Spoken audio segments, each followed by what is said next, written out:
حویلی کے بلند و بالا در و دیوار پر پھیلی سنہری دھوپ جیسے وقت کے ساتھ جمی پرانی یادوں کو اور زیادہ روشن کر رہی تھی۔ موسم خوشگوار تھا، مگر ہوا میں وہی پرانی خاموشی بسی تھی جو حویلی کے ہر گوشے میں رچی بسی تھی۔ باہر کے برآمدے کے محرابوں سے روشنی اندر آ رہی تھی، مگر حویلی کے وسیع و ریز صحن میں ایک عجیب اداسی چھائی ہوئی تھی۔ سب تھا، مگر اس بلند بالا حویلی کو دیکھ کر ایسا محسوس ہوتا تھا جیسے یہاں صرف اداسی کا بسیرا ہے۔ وہ خود کو بے حد تنہا محسوس کر رہی تھی، دل جیسے اندر سے ختم ہو گیا تھا۔ اس کی گہری سبز آنکھوں میں اداسی تیر رہی تھی، جیسے کسی گہرے خیال میں گم ہو۔ وہ ہمیشہ سے ایک خوش باش لڑکی تھی، مگر اب اس کے چہرے پر عجیب سی خاموشی چھائی رہتی تھی۔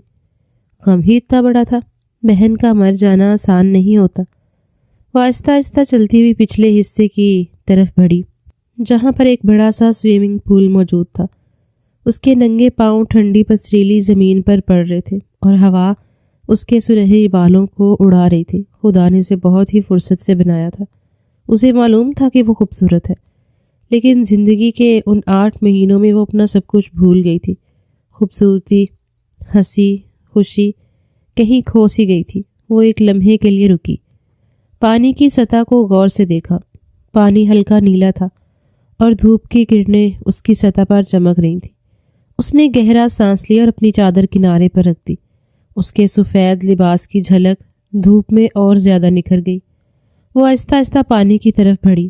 جیسے اس کے پاؤں پانی میں ڈوبے، اس کے چہرے پر سکون کی ایک لہر آئی۔ پانی ٹھنڈا تھا، مگر اس کے دل کی الجھنوں کو دھیرے دھیرے بہا کر لے جا رہا تھا۔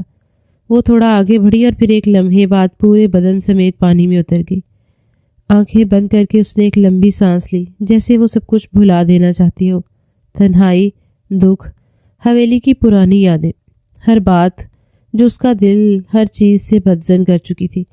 پانی میں ڈوبتے ہی اس کے چہرے کی سختی ختم ہو گئی اور وہ جیسے آزاد ہو گئی۔ اس کے بال پانی میں تیرنے لگے اور وہ آہستہ آہستہ ہاتھ ہلاتے ہوئے آگے بڑھی۔ پانی کی سطح پر پڑتی روشنی اس کے چہرے کو اور زیادہ چمکا رہی تھی۔ وہ خود کو آزاد چھوڑ چکی تھی، کچھ دیر اپنی دنیا میں گم ہو جانا چاہتی تھی، جہاں پر محض سکون کا، تکلیف کا ایک نقطہ بھی موجود نہ ہو۔ لیکن شاید آج ہی اس کی زندگی میں ایک ایسا لمحہ آنے والا تھا جس سے وہ بالکل ہی ناواقف تھی۔ وہ دھیرے سے پانی میں تیرتی رہی، اپنے ارد گرد کے سکون کو محسوس کرتی رہی۔ یہاں اس پول میں وہ بس خود تھی، نہ حویلی کی دیواریں، نہ کوئی روکنے والا، نہ کوئی سوال کرنے والا، بس ایک سکون جو پانی کی ٹھنڈک کے ساتھ اس کے دل تک اتر گیا تھا۔ مگر یہ سکون زیادہ دیر تک قائم نہ رہ سکا۔ ایک لمحے میں اس کے ذہن میں ایک چہرہ ابھرا، گلابی ہونٹوں والی ہنستی ہوئی وہ صورت جو اب صرف یادوں میں باقی تھی۔ اس کی بہن روشانہ، وہ جو صرف 8 مہینے پہلے تک ہنستی چہکتی اس حویلی میں زندگی کی علامت تھی، مگر اب صرف خاموشی چھوڑ گئی تھی۔ ہیرا نے آنکھیں بند کر لی۔ ایک پل میں وہ تالاب کی ٹھنڈی گہرائیوں سے نکل کر ماضی کی گرمی میں چلی گئی، جہاں روشانہ کے کھنکتے کہکے تھے، اس کے مہندی بھرے ہاتھ تھے۔ وہ پل جب اس کی بہن دلہن بنی تھی، اور وہ دن جب وہ سفید کفن میں لپٹی کسی اور جہاں کی مسافر ہو گئی تھی۔ روشانہ، اس کے ہونٹ کپ کپائے اور پانی میں تیرتے ہوئے آنسو اس کے چہرے کو بھگو گئے۔ وہ اب کنارے کے پاس آ چکی تھی، مگر خیالات کے سمندر میں ڈوبی ہوئی تھی۔ روشانہ کی آخری رات یاد آئی جب وہ بیمار تھی اور ہیرا نے اس کا ہاتھ تھام کر کہا تھا، تمہیں کچھ نہیں ہوگا روشانہ، میں تمہیں کچھ نہیں ہونے دوں گی۔ مگر وہ جھوٹ تھا، وہ کچھ نہیں کر پائی۔ روشانہ چلی گئی تھی اور اس کے ساتھ ہیرا کی دنیا کا ایک بہت بڑا حصہ بھی۔ ایک گہری سانس لے کر اس نے آنکھیں کھولی، مگر اس لمحے ایک عجیب احساس ہوا، جیسے کوئی اسے دیکھ رہا ہو، کسی کی موجودگی کا۔ وہ شدید احساس جو جسم کی ہر رگ میں سنسنی دوڑا دیتا ہے۔ ہیرا کا دل ایک دم زور سے دھڑکا۔ وہ سانس روکے کنارے کے قریب رک گئی۔ کسی کی نگاہیں اس کے وجود پر جمی تھی، اسے واضح طور پر محسوس ہو رہا تھا۔ وہ تو اسی خیال سے سوئمنگ کرنے کے لیے پول کے پاس آئی تھی کہ گھر میں کوئی نہیں ہے۔ اوپر پورشن میں صرف محض تائی تھی۔ زمان صاحب اور ان کے دونوں بیٹے آفس میں تھے اور اس کی اماں اپنی بہن کی طرف گئی ہوئی تھی۔ اس وجہ سے تو وہ کچھ دیر پرسکون ہوئے اس طرف آئی تھی۔ لیکن یہ آنکھیں کس کی تھیں؟ اس نے بے ساختہ سر اٹھایا۔ آنکھوں میں حیرت تھی، سانس رک سی گئی تھی۔ سامنے تالاب کے کنارے وہ کھڑا تھا، اسفندیار، لمبا قد، کشادہ شانے، چہرے پر وہی سختی جو پہلے بھی ہوا کرتی تھی، مگر آنکھوں میں کچھ تھا، کچھ ایسا جو ہیرا کو سانس لینا بھلا سکتا تھا۔ یہ وہی شخص جو رشانہ کا شوہر تھا۔ ہیرا کا دل جیسے لمحے بھر کو رک گیا۔ پانی کے قطرے اس کی لمبی پلکوں سے ٹپک رہے تھے اور وہ بس حیرت سے اسفندیار کو دیکھتی رہ گئی۔ آخر یہ شخص 8 مہینے بعد ان کی حویلی کیوں آیا تھا؟ وہ تو اس آدمی کا چہرہ تک دیکھنا نہیں چاہتی تھی۔ یہی تو وہ شخص تھا جس کی وجہ سے اس کی بہن اسے ہمیشہ ہمیشہ کے لیے اس بحری دنیا میں چھوڑ کر چلی گئی تھی۔ اس کا دل جیسے سینے سے باہر آ رہا تھا۔ اسفندیار کی آنکھوں میں جمی وہ سختی، وہ گہری نگاہ جو اس پر جمی ہوئی تھی، جیسے وہ پانی میں نہیں بلکہ کسی میدان جنگ میں کھڑی ہو۔ اچانک اسے اپنی حالت کا احساس ہوا۔ پانی اس کے لباس کو اس کے وجود سے چپکا چکا تھا اور چاندنی میں اس کی بھیگی ہوئی حالت جیسے اور نمایاں ہو گئی تھی۔ اس کا چہرہ شرم سے سرخ ہو گیا، سانس تیز ہو گئی اور وہ فوراً کنارے کی طرف لپکی۔ ننگے پیر پتھریلی زمین پر پڑے اور ٹھنڈک نے اس کے وجود میں سرایت کر لی، مگر اس لمحے اسے سب سے زیادہ اپنی چادر کی فکر تھی۔ وہ تیزی سے آگے بڑھی، چادر وہیں رکھی تھی، ہاتھ بڑھا کر اسے اٹھانے ہی والی تھی کہ اچانک ایک سایہ حرکت میں آیا۔ چادر جو چند لمحے پہلے اس کے ہاتھوں کی پہنچ میں تھی، اسفندیار کے ہاتھوں میں جا چکی تھی۔ ہیرا کا دل جیسے دہل گیا۔ وہ فوراً پلٹی اور غصے سے اس کی طرف دیکھا۔ یہ دو، وہ تیزی سے بولی، آواز میں غصہ، شرمندگی اور بے بسی سبھی کچھ تھا۔ میری چادر واپس کرو۔ اسفندیار کے چہرے پر وہی روایتی سختی تھی، وہی بے تاثر مگر گہری نظریں جو جیسے اس کی بے چینی کو اور زیادہ واضح کر رہی تھی۔ تمہیں شرم آنی چاہیے ہیرا، اس کی آواز گونجی، سرد اور بے رحم۔ اس حویلی میں تمہارے 2 کزن بھی رہتے ہیں، اگر کسی نے تمہیں اس حال میں دیکھ لیا تو کیا سوچیں گے؟ ہیرا کہا خون کھول اٹھا۔ وہ خود کو سمیٹنے کی کوشش میں ایک قدم پیچھے ہٹی، مگر نظر اس چادر پر ہی رہی جو اسفندیار کے ہاتھ میں تھی۔ میری چادر دو۔ اسفندیار، میرا ضبط مت آزماؤ، وہ غصے میں بولی۔ آنکھوں میں چنگاریاں چمکی۔ وہ اس آدمی کا چہرہ تک دیکھنا نہیں چاہتی تھی۔ جتنی نفرت وہ اسفندیار سے کرتی تھی، اس نے زندگی میں کبھی کسی سے اتنی نفرت محسوس نہیں کی تھی۔ یہ 8 مہینے صرف اس شخص کو ختم کرنے کے منصوبے بنائے تھے۔ اس کی بات سننے کے باوجود وہ اپنی جگہ کھڑا رہا، نظریں اس کے چہرے پر جمی رہیں۔ یہ تمہارا گھر ہے، مگر اس کا مطلب یہ نہیں کہ تم جو چاہو کرو۔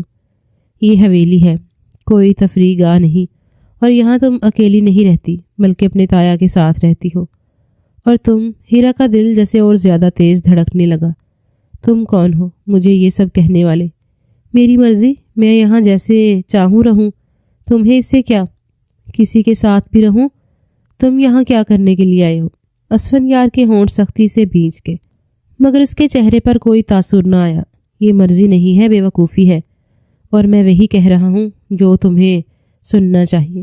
ہیرا کا بس نہیں چل رہا تھا کہ وہ اس کے ہاتھ سے چادر جھپٹ لے، مگر وہ جانتی تھی کہ وہ اس کی طاقت کے سامنے وہ کچھ نہیں کر سکتی۔ غصے اور شرمندگی سے اس کا چہرہ تپنے لگا۔ میری چادر واپس کرو اسفند۔ اس کی آواز کانپ رہی تھی، مگر لہجے میں سختی تھی۔ پہلے وعدہ کرو کہ آئندہ ایسا نہیں ہوگا۔ ہیرا کی آنکھوں میں نفرت اتر آئی۔ تم میرے لیے کوئی نہیں ہو، نہ میرے بھائی، نہ میرے سرپرست، نہ میرے مالک۔ تمہیں کوئی حق نہیں کہ مجھ پر حکم چلاؤ۔ وہ بات کو غلط رنگ دے رہی تھی۔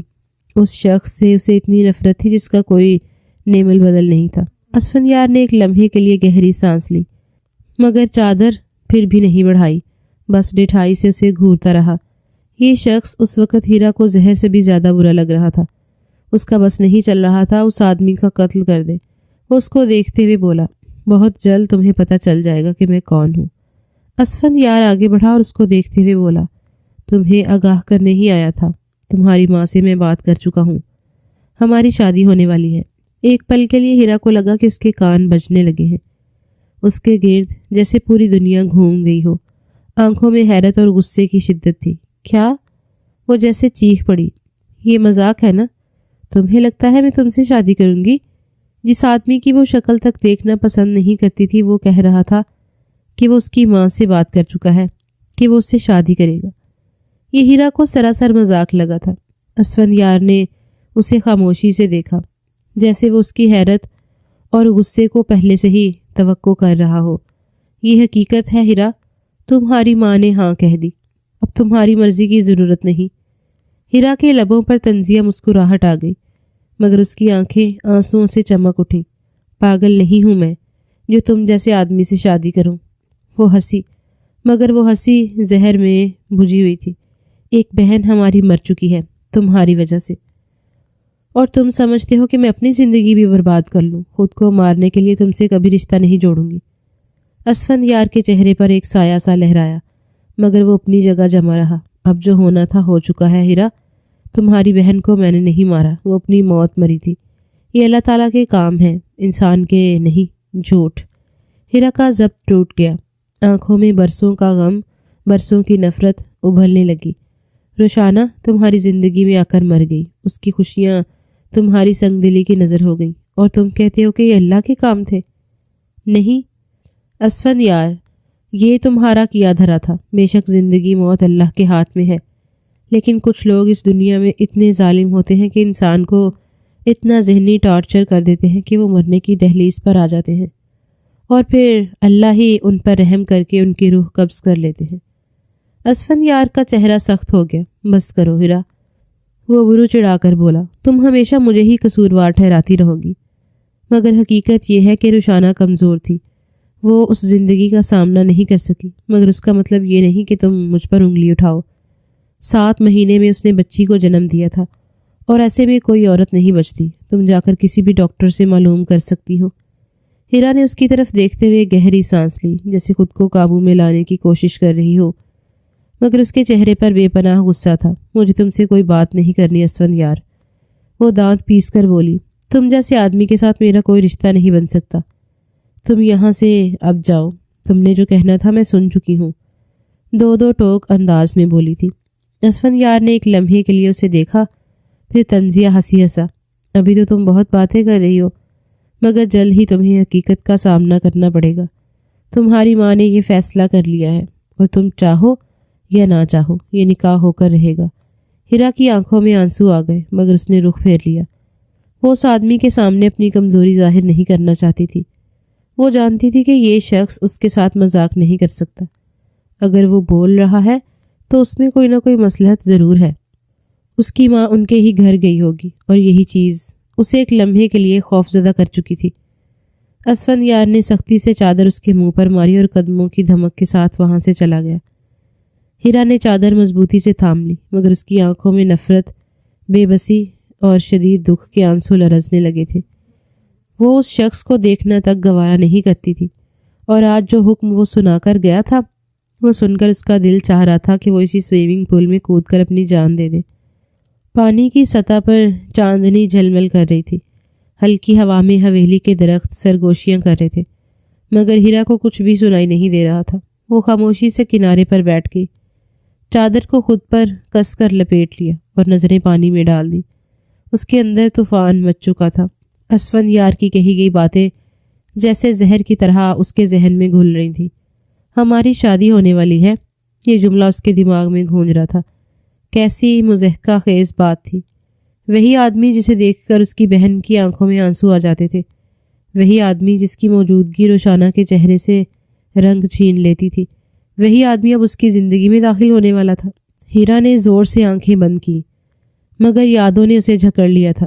ماضی اس حویلی میں 2 خاندان آباد تھے، ایک اس کے والد کا اور دوسرا تاؤ زمان صاحب کا، جو اوپر والے پورشن میں رہتے تھے۔ زمان صاحب جن کی شفقت اور محبت ہیرا اور روشانہ کے لیے کسی صاحبان کی طرح تھی، وہ ان کے والد کی وفات کے بعد بھی ہمیشہ ان کے ساتھ کھڑے رہے۔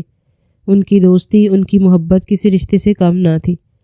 ہیرا اور روشانہ کے لیے وہ کسی دوسرے والد سے کم نہیں تھے، مگر ان کی ماں وہ روایتی بھابھیوں کی طرح انہیں پسند نہیں کرتی تھی۔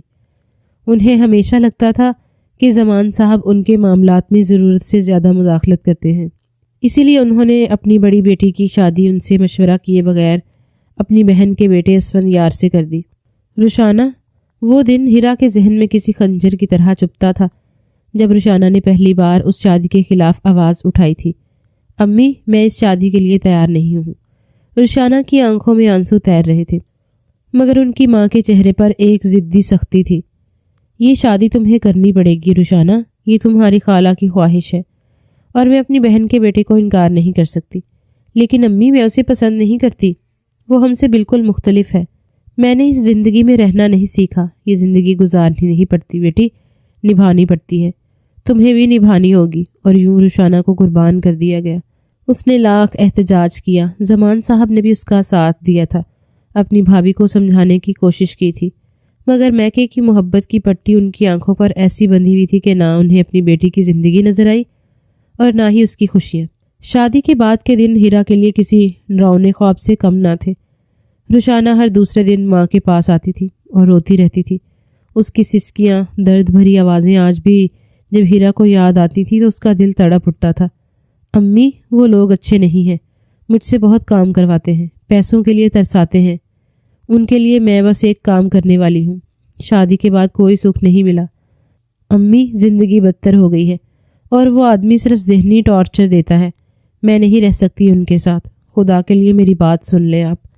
وقت کے ساتھ سب ٹھیک ہو جائے گا بیٹی، ہر شادی کے بعد کچھ وقت لگتا ہے، لیکن امی میں وہاں خوش نہیں ہوں۔ مگر اس کی بات ہمیشہ کی طرح نائلہ بیگم نے درگزر کر دی تھی کہ زمان صاحب کو بھی کسی نے خبر نہیں دی۔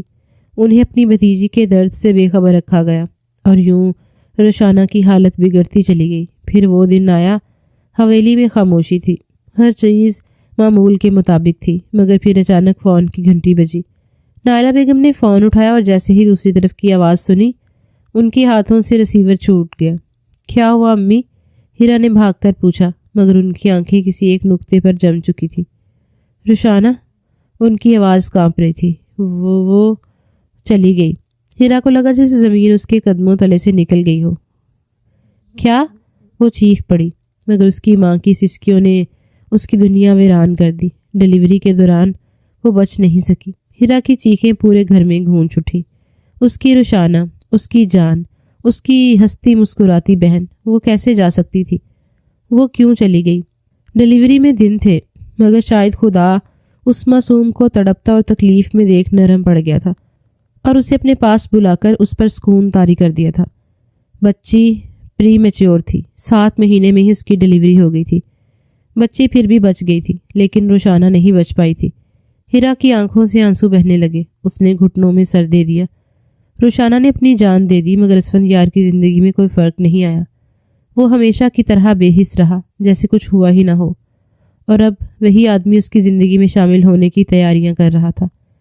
ہیرا نے مٹھیاں سختی سے بھینچ لی، آنکھوں میں آنسوؤں کی جگہ آگ بھر گئی۔ نہیں، وہ ہلکی آواز میں ہڑبڑائی، میں تمہیں کبھی اپنی زندگی پر قابض نہیں ہونے دوں گی اسفندیار۔ وہ رشانہ تھی، لیکن میں ہیرا ہوں۔ مر جاؤں گی لیکن تمہیں کبھی قبول نہیں کروں گی۔ جس انسان نے میری بہن کی قدر نہیں کی، وہ بھلا میری کیا قدر کرے گا؟ وہ خود سے عزم کرتے ہوئے بولی تھی، اس بات سے بے خبر کہ اس کی ماں دن تاریخ طے کر چکی ہے۔ وقت دھیرے دھیرے گزرتا جا رہا تھا، پورا دن معمول کے مطابق گزرا تھا۔ رات کا پچھلا پہر تھا، چاندنی صحن میں مدھم روشنی بکھیر رہی تھی، مگر اس کے اندر ایک طوفان بھرپا تھا۔ نائلہ بیگم ابھی اپنی بہن کے گھر سے واپس آئی تھیں اور جیسے ہی سحر نے انہیں لاؤنج میں دیکھا، وہ غصے سے ان کی طرف لپکی۔ یہ اسفندیار کیا بکواس کر کے گیا ہے مجھ سے؟ وہ دوپہر سے ان کا شدت سے انتظار کر رہی تھی اور اب انہیں اپنے سامنے دیکھ اپنے لہجے کی تلخی چھپا نہیں پائی تھی اور غصے سے بھڑک اٹھی تھی۔ نائلہ بیگم نے تھکی ہوئی نظروں سے اسے دیکھا، جیسے پہلے سے ہی جانتی ہوں کہ یہ سوال آج اٹھنا ہی تھا۔